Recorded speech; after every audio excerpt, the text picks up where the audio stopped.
Sebelumnya perkenalkan, nama saya Rosina Bergoa. Di sini saya akan membantu presentasi tugas kelompok kami, yaitu pendaftaran hak atas tanah.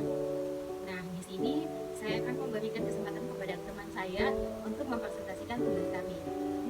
Simak ya guys. Istilah pendaftaran tanah berasal dari kata cadastri.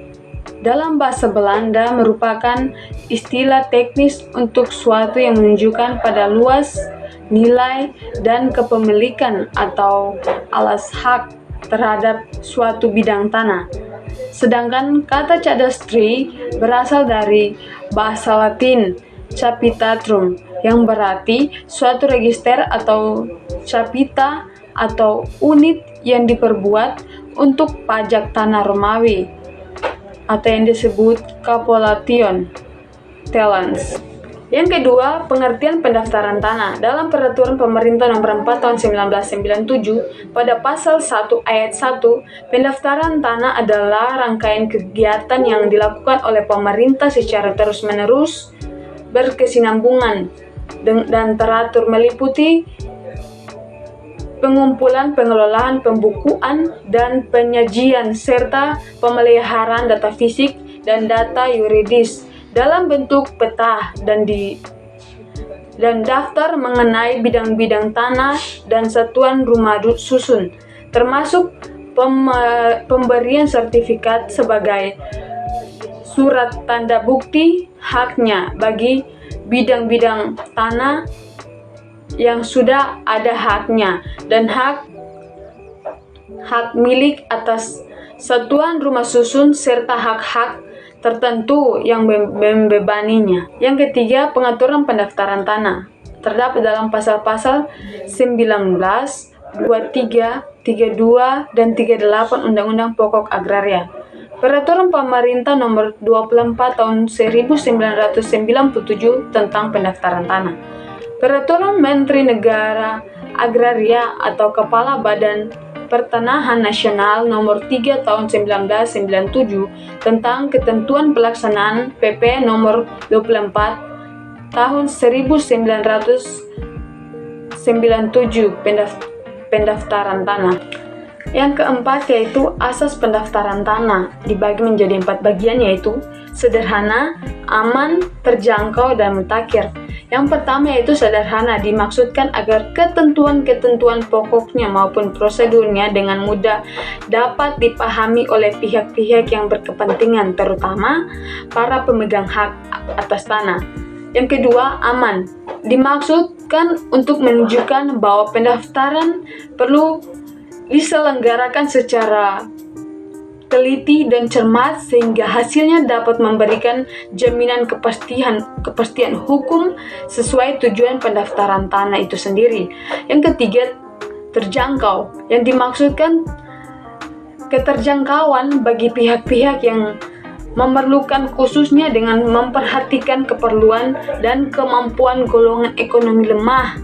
Pelayanan yang diberikan dalam rangka penyelenggaraan pendaftaran tanah harus bisa terjangkau oleh para pihak yang memerlukannya. Yang keempat, mutakhir, yang dimaksudkan kelengkapan yang memadai data pelaksanaan dan kesinambungan dalam pemeliharaan datanya. Data yang tersedia harus menunjukkan keadaan yang mutakhir. Untuk itu, perlu diikuti kewajiban pendaftaran dan pencatatan perubahan-perubahan yang terjadi kemudian hari, sehingga data tersimpan di kantor pertanahan selalu sesuai dengan keadaan nyata di lapangan, dan masyarakat dapat memperoleh keterangan mengenai data yang benar setiap saat dan untuk itulah diperlukan asas terbuka. Yang kelima, tujuan pendaftaran tanah. Ada 4, yaitu yang pertama, kepastian hak atas tanah. Yang kedua, kepastian subjek haknya. Yang ketiga, kepastian objek haknya. Yang keempat, kepastian hukumnya. Di sini saya akan menjelaskan tentang tujuan pendaftaran tanah pasal 19 UU PA. Yang pertama itu memberikan kepastian dan perlindungan hukum kepada pemegang hak agar dengan mudah dapat membuktikan dirinya sebagai pemegang hak yang bersangkutan. Sertifikat sebagai surat tanda bukti hak yang sudah dilakukan dalam buku tanah yang berisi data yuridis dan data fisik suatu objek pendaftaran. Di sini terdapat dua pendaftaran. Yang pertama, data fisik berupa keterangan mengenai letak, batas, dan luas, termasuk ada tidaknya bangunan. Yang kedua, data yuridis adalah keterangan mengenai status hukum bidang tanah, satuan rumah susun yang dibentak, dan pemegang hak-hak yang lainnya.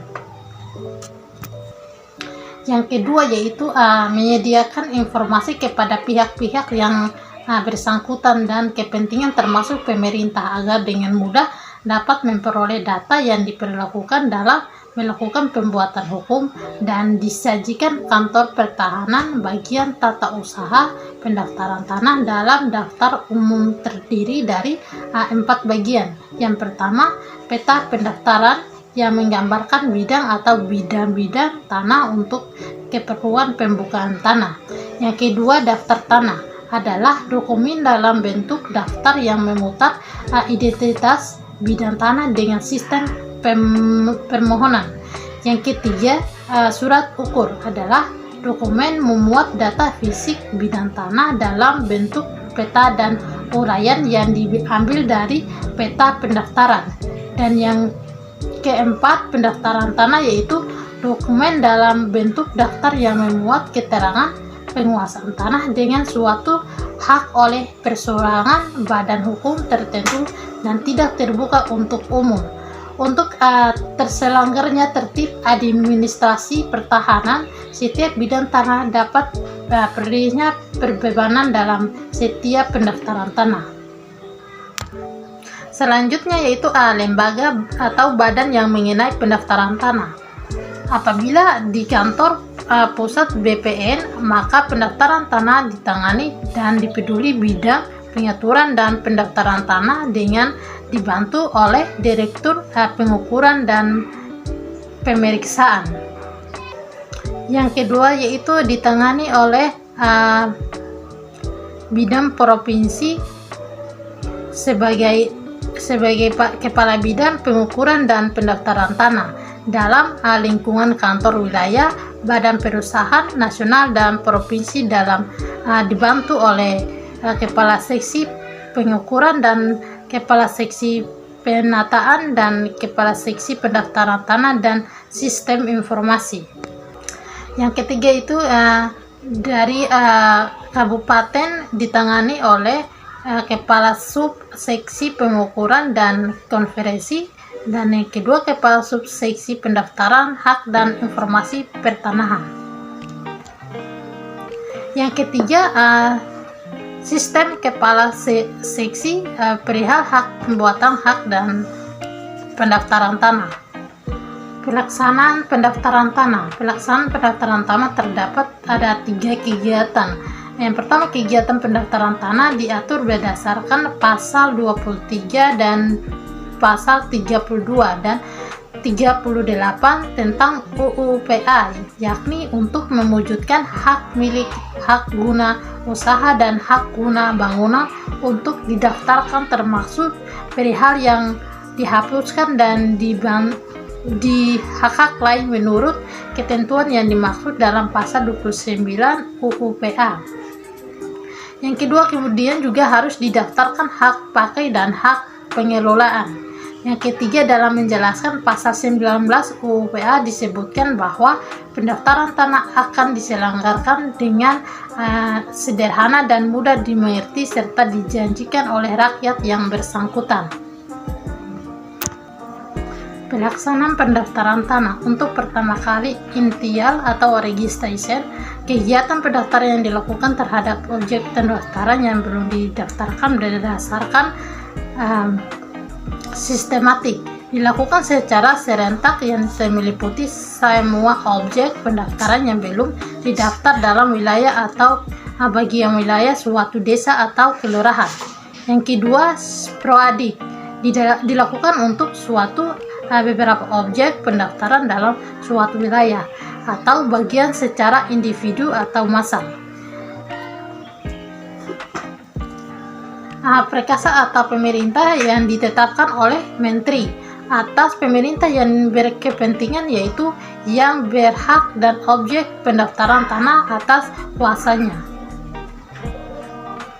Untuk pemeliharaan data atau pendaftaran tanah, mainstream atau kegiatan yang menyesuaikan data fisik atau yuridis dalam daftar umum dan sertifikat dengan pembahasan dan perubahan yang terjadi kemudian, antara lain beralihnya pembangunan dan hapusnya subjek hak, hapusnya atau diperpanjangnya jangka waktu hak yang sudah berakhir, perencanaan dan perhubungan bidang-bidang tanah yang sudah didaftarkan.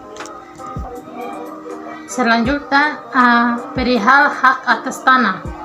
Yang pertama, pasal 20 ayat 2 hak milik dapat beralih dan dialihkan. Yang kedua, pasal 28 ayat 3 hak guna usaha dapat beralih dan dialihkan. Yang ketiga, pasal 35 ayat 3 hak guna bangunan dapat beralih dan dialihkan. Dan yang keempat, pasal 43 ayat 1 hak pakai di atas tanah negara dapat dialihkan dengan izin pejabat yang berwenang. Dan yang kelima, pasal 43 ayat 2 hak pakai di atas tanah hak milik dapat dilakukan jika dimungkinkan dalam perjanjian. Sekian